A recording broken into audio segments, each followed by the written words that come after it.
So now I'd like to show you some of the templates the site has to offer. If you go to widgets, that's widgets, that's where your widgets will be stored, all of your interactive content that you create. You can organize it there by folder or topic, but I could also see some value in organizing some of these by month or by date.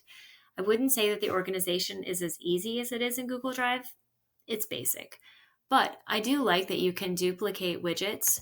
Let's say that you create something you really like and you worked hard to come up with a format that you thought worked really well, or it helped a student be successful. Then you can duplicate that widget in the same folder. I'm I'm pretty excited to check out this groups button and create a group. Skyla and I worked together last year and we couldn't share our widgets. I'd always make one or two mistakes. And it would have been so nice to share them with her in the edit setting because she was always able to catch the mistake pretty quickly. So I'm optimistic that we can share widgets by creating groups, but I need to play with this. I would suggest that you go to the examples first. If you go there, you're going to see descriptors of all of these templates, but there's going to be actual examples that you can add to your own widget files, and then you can edit them when you're ready. So let me just point out a few that I really like. I use quiz mode a lot, but if I could describe it to you, it's going to look a lot like a slideshow. So their format will be one question per slide so that the student can move the forward arrow and go there. I like the split worksheet, and I'm going to pull one up for you in a minute. But the split whiteboard, I think math teachers or reading teachers could find really useful. So it's going to be half the screen, but then the other half is a whiteboard that they can draw on or even add text to. They could create a diagram, but it's going to be something that they can create, and then it all gets sent to you.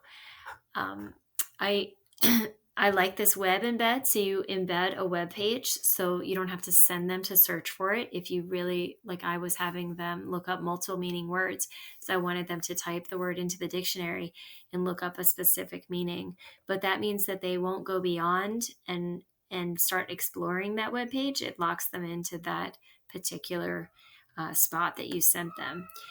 You can add PDFs. You can add images.